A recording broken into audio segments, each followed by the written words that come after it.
صل وسلم دائما أبدا على حبيبك خير الخلق كلهم مولاي صل وسلم دائما أبدا على حبيبك خير. بسم الله الرحمن الرحيم.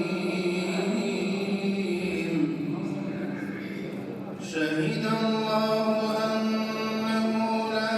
إله إلا هو والملائكة وأولو العلم قائما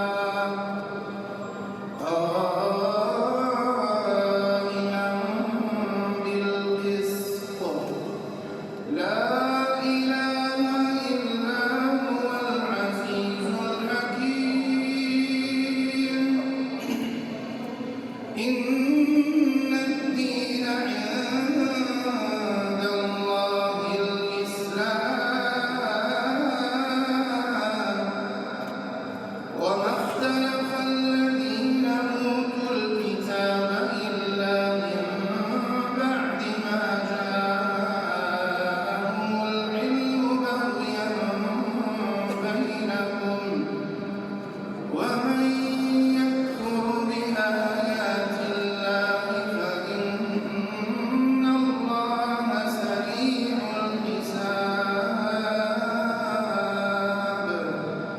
لم هكذا لجيت أوديري وزارة أوقاف كالبالي آيني آهج بخشي قروانا ميزان استئل الإجازة العلمية وسلف الاجتيزان إلى كمان ما مستعمل صعد خطي للاين ما مستعمل أزيار بيراوي لبخشي بهل يكلب الرزان إبراهيم كريم رضا الشيخاني محمد أمين عبد الله طلاسنجي موسى ملا عبد الخالق رناجي محمد أسود عبد الواحد السوسيد. ربي بليرة صلوات صلوات بو حبيبي خوش لقايدو أحمد وأسعد محمد محمد مجتبى يوم وصفايدو جام فداي عرعري بالايتم ضل فداي سبري آلايتم جام فداي عرعري بالايتم ضل فداي سبري آلايتم هاد شايا آواي بتابر بتابر سبري باليهم آيتم ربي بليرة صلوات صلوات بو حبيبي خوش لقايدو ربي بليرة صلوات صلوات بو حبيبي خوش لقايدو أحمد وأسعد محمد محمد مجتبى يوم وصفايدو شاد أو كسيب بيني هيئة صورة سيمايتو شاد أو كسيب بيني هيئة صورة سيمايتو وكسب بسم الله الرحمن الرحيم. الحمد لله رب العالمين والعاقبة للمتقين والصلاة والسلام على سيدنا مولانا محمد الأمين وعلى آله وأصحابه وأتباعه إلى يوم الدين. رب اشرح لي صدري ويسر لي أمري واحلل عقدة من لساني يفقهوا قولي. راستي حجرة لو بيش ملبندي زانستو ملبندي علم ورقتنو ملبندي أخلاق وخور وشتو داوێن پاکی دەستپاکی ئەمەل چاکی بووە مامۆستایان دەرزگۆ سەرسیان وتووە بەفەقەیانە کە مامۆستا دەوری ئیمامەت و وتارخوێنی و نەسیحەت و ئامۆژگاری و دەوری تا حاکم و قازی و موسلیح و خێرخواز و چاکەخواز و چاکسازی بینیوە. مامۆستایانی پێگەیشتوو لە حجرە لە کوردستانی ئێمە کە خزمەتی کوردستانیان کردووە و خزمەتی دەرێشیان کردووە لە دەور و بەریان وڵاتە عەرەبیەکان مامۆستای ناودار هەبووە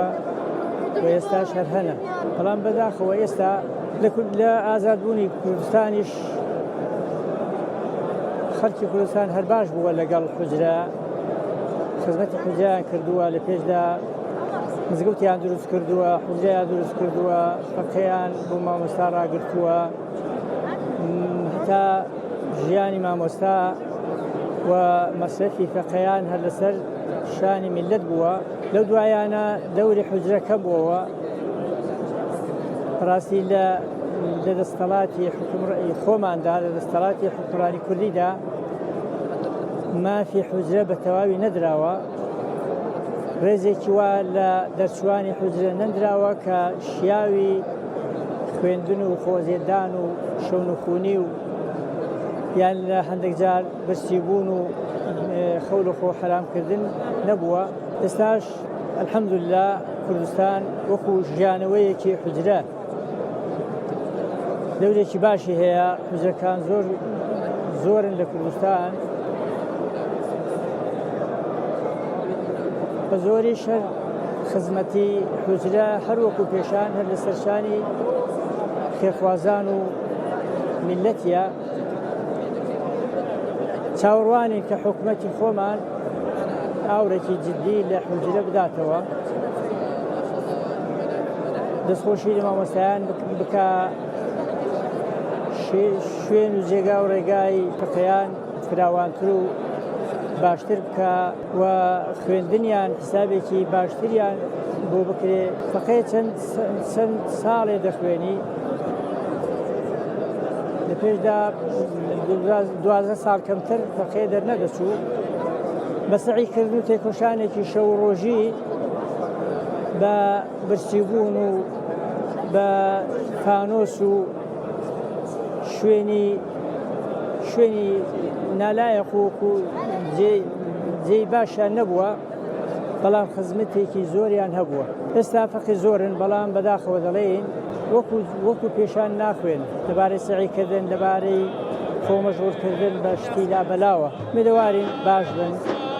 باشتر بن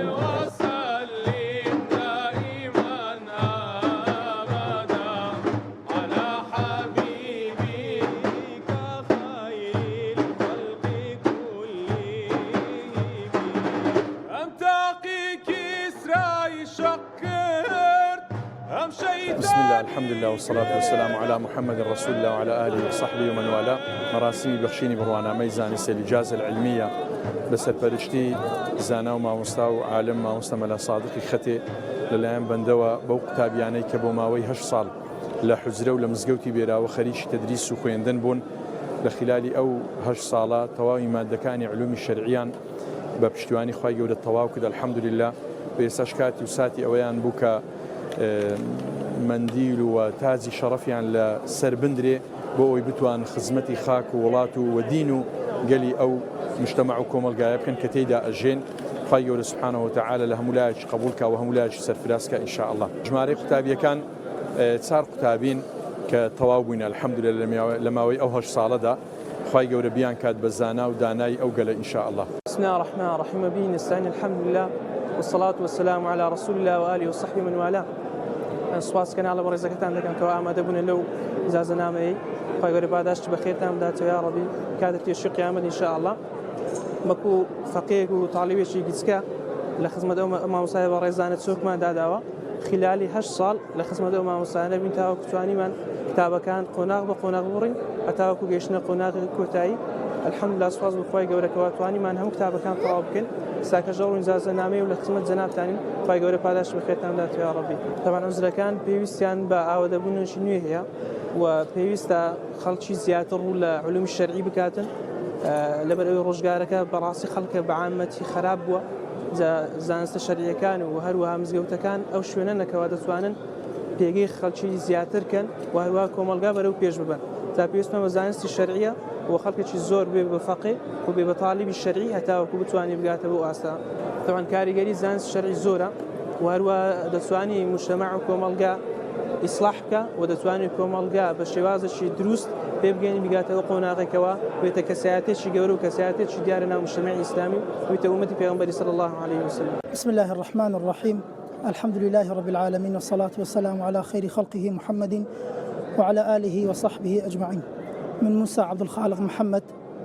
کوڕی مامۆستا عەبدولخاڵقی ڕۆناکی ماوەی 8 ساڵە لە خزمەت مامۆستای بەرزبان خۆی گەورە تەمەنی درێژکە مامۆستا ڕزگاری بێراوە 8 ساڵە لە خزمەتدا چۆکمان داداوە الحەمدولله هەموو مادەکانی مەلایەتیمان لە خزمەتی خوێن و لە خزمەت مامۆستای بەرزمان مامۆستا سادقی خەتی خۆی گەورە تەمەنی ویش درێژکاتن کە دوو مادەی ئەساسیمان خوێن لە علومی حوزرە کە ئەویش بریتە لە جەمع و جەوامع و ئیعانە الحەمدولله لە پاش فەزلی خۆی گەورە ئێمە ئەو 8 ساڵە سەرەتا فێری ئەدەب بووین فێری وەڕع بووین لە مامۆستایانمان و حوزرە ڕۆڵێکی ئەساسی هەبوو لە خزمەتکردنی کۆمەڵگا و نیشتیمان